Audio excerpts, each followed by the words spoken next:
Hello students, so welcome to the class. I'm Yogita. Our subject is CNET, Nursing Education for Nurses, and today we are going to discuss about assessment of skills. Under this mainly we are using observation checklist, practical exam, Viva and OSCE, observation structure clinical examination or observation structure practical examination.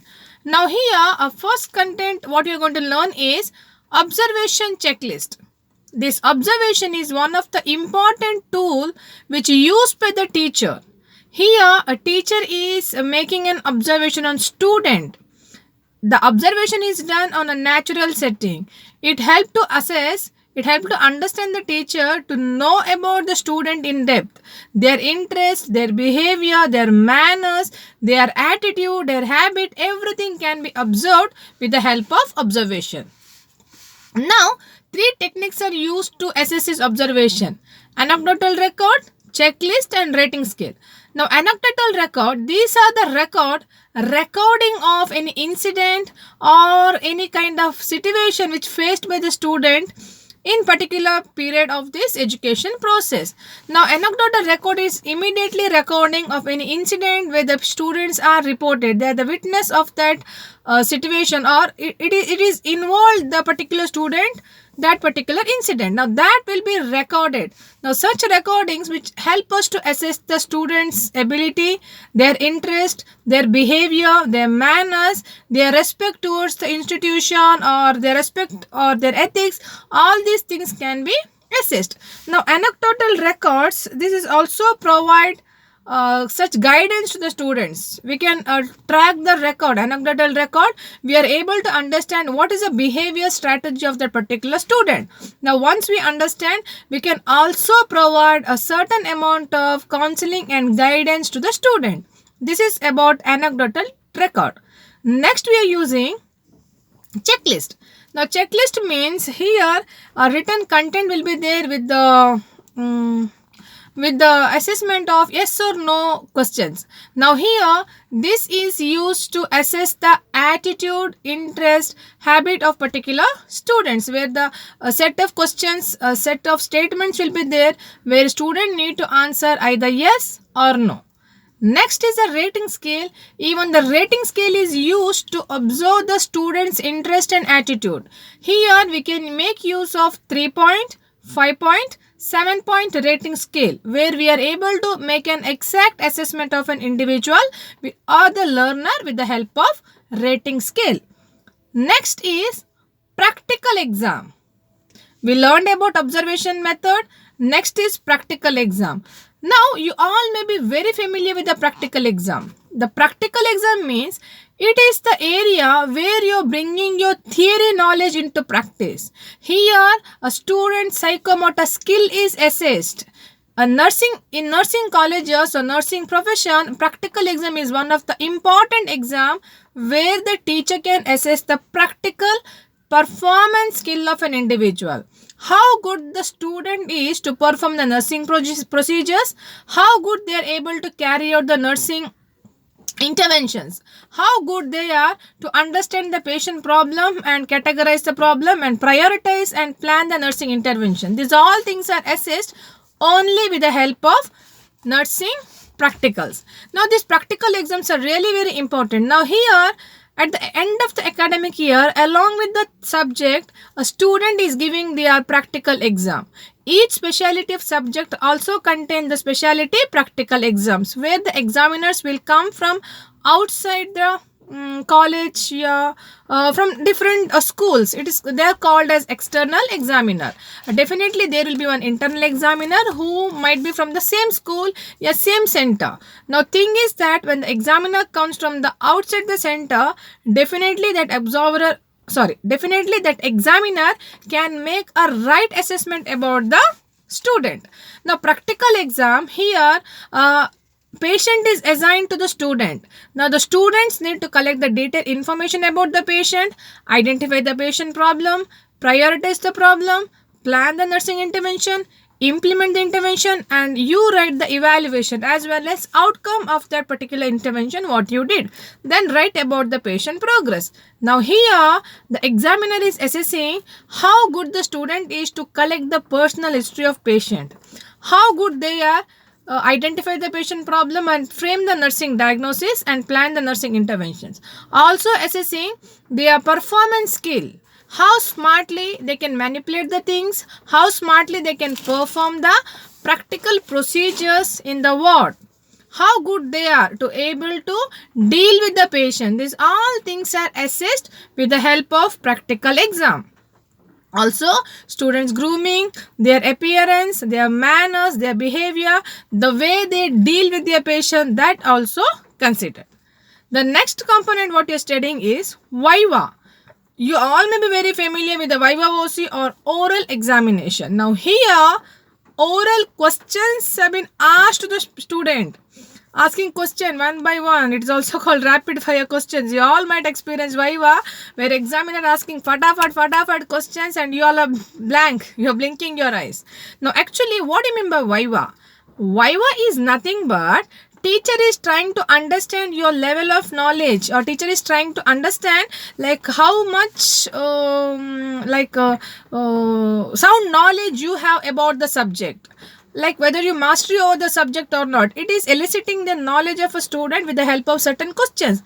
Now examiner is asking question and giving some time for the student to answer to the question. Now this session is called as viva voce or oral examination. Now the important objective of this viva exam is to understand the knowledge level of the student, to understand the sound area of that particular subject, how much good knowledge they got, whether they are aware about that. It also assess the student's skill of communication, also to increase the self confidence, so that students are able to face the examiner and give some answers. It also help to provide some supplementary information. Definitely the students has done the care plan and provided care to the patient, but here when we ask the question, a student can really give a better answer. She can justify what she has done with the patient. So that's the reason we want this viva exam. Now, how you can prepare for the viva? This is one of the very important aspect. Now, you know that you are in first year. You know that you have fundamental exam, fundamental practical, fundamental viva. Now, you are in second year PCBSE. You know that you are writing a community and mental health practical exams. Now, how you to prepare? Very good is you prepare the subject first. You learn everything whatever comes in that subject, especially you take 1 or 2 chapter and you study that thoroughly, because sometimes examiner may ask you tell me the subject which you studied in detail, which you studied last day. So definitely if you know, if you studied properly dementia or mania, you can tell, sir, I studied mania. See, definitely the examiner may catch you in that. So it's better that you study 1 or 2 chapter in detail. Then ask your senior experience, what is viva exam, how it is, how to answer. So gather all the information. Also have a look into the previous year question papers, some different kind of questions, what all the area to cover to study, you will get an idea. Try to find out, like if the exams are in batch wise, A, B, C, D, 1, 2, 3, 4 day, 4th day, 4 days also we have exam. You may fall into the second day. Then try to find out first day what question have been asked, how about the examiner, what's the mood of examiner, what is their favorite topic. Such you can try to get it so that you can prepare yourself better in that area. Also, you study almost all the topics. Just finished what exam, your practical theory exam, that question also you study well. Also, you dress up properly, behave yourself, neat and grooming. Very good appearance is really very important when you come for the practical exam. Now, a second is during the time of viva. One is preparation, second is the second stage during viva. Ask the permission, then enter inside the room, because viva will be conducted by internal examiner separately and external examiner separately. Now, both the examiners are trying to assess your level of knowledge, just to evaluate yourself, evaluate you. They are conducting the oral examination. Ask the permission, then enter inside the room. Until they offer a seat, do not take the seat. Once they offer a seat, say thank you and please be seated. Then have a kind of smile on your face. It's not laughing or it's not making any ridiculous facial expression. A smile which create a peaceful as well as like appealing appearance. Then whenever they ask the question, listen the question properly and try to answer in a simple way. In case if you don't know the answer, please don't pretend or please don't try to crack some answers that will put you in trouble. So it's better if you don't know the answer, say sorry sir, I don't know the answer, I'm sorry that I'm not able to recall the answers. Okay, then continue. Then again, definitely they may ask one or two questions, a few more questions. Try to answer in a maximum answer which you really know. Also, please do not argue with the examiners. Maybe your answer may be wrong, because definitely you may find an examiner who is really experienced, well trained, very good of knowledge. Now here you are trying to argue, that means you may put yourself in trouble, and it may not be a right, it's not a right behavior from the student side, that arguing with the examiners. So better don't argue with the examiners. In case you may feel that examiner is wrong, you are right, then take a time. Once you're done with the exam, after that meet the examiner, you convey your point to the examiner. It's not that when the exam is going on, you're just blasting, or you're just open up yourself to saying that you are right and examiner wrong. That's not a right behavior. Then what is the advantage of this Viva exam? Now, Viva exam, which really helps the examiner to understand the student, elicit their sound knowledge, ask some question and find out what is the depth of knowledge, information they got about the subject. It helps to elicit the communication skill of an individual, how good they are to answer to the examiner and how good they are to collect the information from the patient.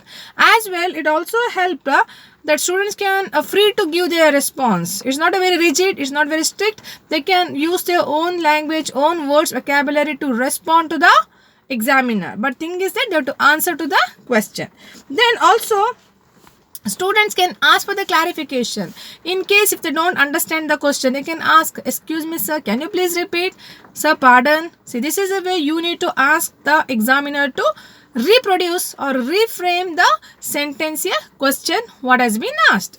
Then also you need to save lot of your time. Maybe your writing exam maybe takes long time, but here we can ask the question from all the different areas to understand whether the students really know the things or don't know.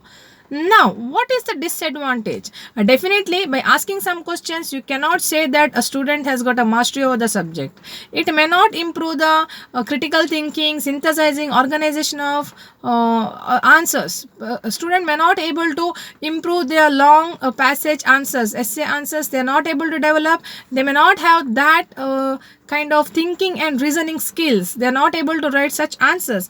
Also, it is difficult for the teacher, time consuming. You need to prepare a lot of questions if you want to cover the entire chapter, and one by one students are coming. Teacher will be definitely tired, and continuously teacher has to ask the question verbally.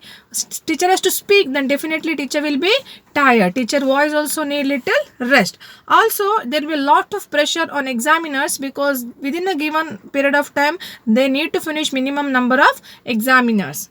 Then definitely there will be a halo effect, like a previous student who has done well, definitely examiner may think that next student also bright student, then she may give a random marks and ask them to go.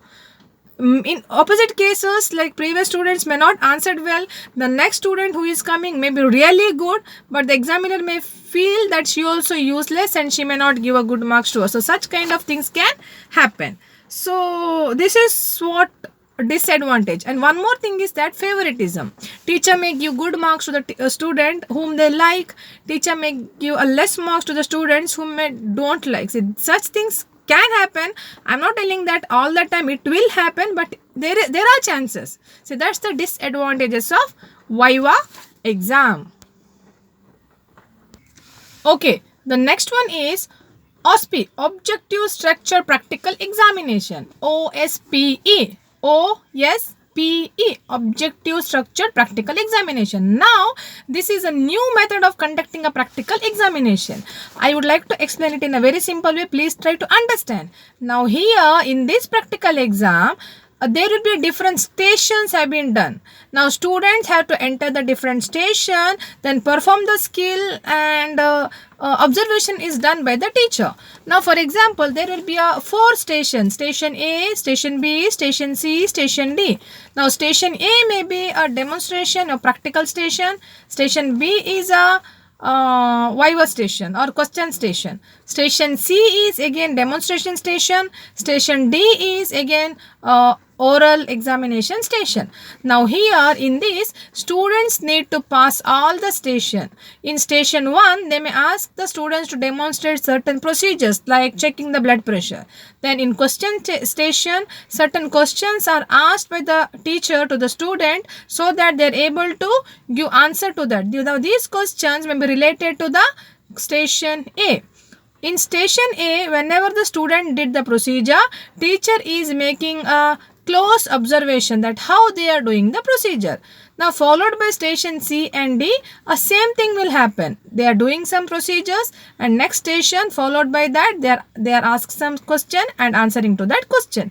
Now here the steps what we are following in OSPE, Objective Structured Practical Exam, is demonstrate the practical skill. First step, here a student need to select the procedure which is given by the teacher and demonstrating that procedure skill. Maybe now checking the blood pressure or checking the vital signs, that will be demonstrated so that when they are doing the procedure, no one will interrupt them, but examiner will just observe and give the scorings. Then make accurate observations. Here certain questions will be asked to the student so that they are able to find out the accurate observation. Maybe some ECG report might have given or some blood investigation report is given. To find out, the student need to find out what are the variations, what are the changes she can notice. These all things should be done in this making accurate observation. Then analyze or interpretation of data. Now here a student need to interpret certain data. If it is HB low means what may be the cause, or person is having palpitation, what may be the cause. So certain complaints are given because actual original patients will be there in the station. Now whenever the students encounter such complaints, they are trying to interpret it may be because of what. This will help to understand the student level of knowledge, depth of knowledge related to certain disease condition, how much they know, that we can assess. Then also identify the patient problem, because here a student will develop a good communication skill, develop a rapport with the patient and trying to find out what are the patient problems. After finding out the problem, you need to prioritize the problem. What problem comes first, because you as a student you need to make the nursing diagnosis. After that, nursing care plan should be framed, nursing intervention should be written. Now these nursing intervention should be implemented. Then we are waiting for the result. Now here, whenever she received any patient, each station what requirement is told to the student to do, student need to perform that. Now the advantage of this OSPE is it is more objective, it is more reliable, it is more valid. Now student get an opportunity to perform the skill and answer certain questions. Student can improve their performance, students can gain little more gradings because of both the skills, presentation and demonstration and answering the skills. These all skill will help the student to gain little more marks. Also it helps the students to cover the wide range of performance from the theory to practical. All the areas will be covered so that students can give a much better way of their performance. Then also it is increase the student and faculty interaction. Each station we can find a different teacher, they're observing and they're asking question. Definitely students can develop the communication in relationship with the faculty members. Also it will be a same type of standard test is used for all the student. It's not that whatever question I want I'm asking to the student, a definite set of question will be written, protocol is prepared and grading score is prepared. Now based on that only standardized test is conducted, so none of the students will feel any injustice or any kind of partiality. But the disadvantage is when you move from station to station, we may require a different teachers. Now teacher may feel tired, a fatigue will be developed, and even the students may feel tired because of continuously doing the demonstration and attending the question station. Also they may not find much time because all the station you may be spending 3 to 4 minutes. Then they may not find much time to develop the communication, develop the rapport, develop the relationship, so that you may not able to elicit the exact data from the patient. Even the patient also may get tired because patients get tired because one by one students are coming. It is time consuming. You cannot finish it at a bulk. It's by one you're doing. It is really time consuming. Also, it cannot be used by a single person. Single faculty cannot conduct that. You really require few support from other faculty members, so that it require a manpower. It require a manpower to do that. Also, you cannot if you are not carefully organized, then there is no value of this OSPE exam. Objective structured practical exam will not be success if it is not well planned, well organized. Okay, the next test is objective structured clinical examination, OSCE, OSCE, objective structured clinical examination. Now here it is mainly done to assess the clinical competency of an individual. Here, to assess the clinical competency of the student, we are making use of this new method of test is called OSCE. Now here, student is undergoing a series of stations, nearly 12 to 20 stations. Now each station, one or two component of competency is assessed by the faculties. Now each station will accommodate 12 to 20 member of students. Now all the students are assessed simultaneously. Each students are given the same kind of task and observation is done by the faculty. Also, grading score is given to the student. It is as how it is already discussed and planned marking system. Now here we require a lot of physical facilities to arrange the station. We require faculty members to be in all the station. All the station should be planned in advance. What task you're going to give. All the questions are framed in advance. A marking category, marking strategy is done in advance. So all the faculty members are given a prior training before you take the examination, so that you are thorough with the subject. You know that how to grade. There is no bias and there is no partiality with any of the students. So this is the way we are using this different series station examination to understand the clinical competency of a student. Now the advantage is we are really able to find out whether the student is able to know the procedure, able to do the procedure, whether they can improve their level of competency, they are able to answer. It will help us to understand the teacher.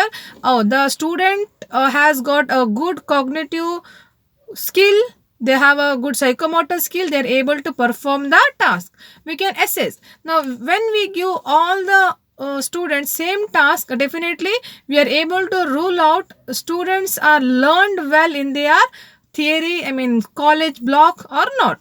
Now this will really help the students to improve their skill, so that they can make immediate decisions, they can improve their thought process, they can improve their psychomotor domain to perform the skills in the right way.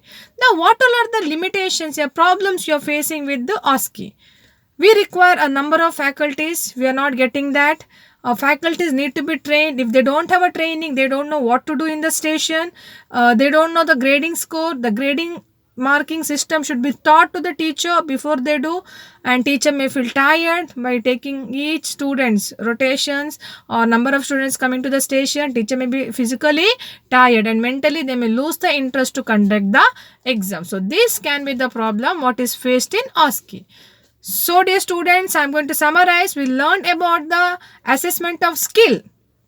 Mainly we are using observation method, in that anecdotal record and checklist, and what was it, one more, checklist and rating scale. Then we learned about practical exam, viva, okay, OSPE, objective structured practical exam, objective structured clinical exam. Now all these exams are mainly conducted to assess your practical skill. Now when you go for the practical exam, please keep it in mind, you should wear a good, neat, clean uniform. Hair should be combed. No, okay, you have to make a clean shave if you are a boy. Then no earrings. Your grooming should be so pleasant to the examiner, they should feel happy to see you. You should have a name plate. No nail polish, no nails, no long nails. You should cut short your nails and take a pocket articles. Your what else, uniform should be ironed. Shoes and socks, your ID card, your hall ticket, everything should be arranged. When you meet the examiner, they should feel impressed. Your appearance will also carry marks in this practical exam. This is what I would like to tell. And also I would like to suggest to dear students, definitely you're going for the practical exam, so please take care of yourself. Your appearance, your grooming is really very important.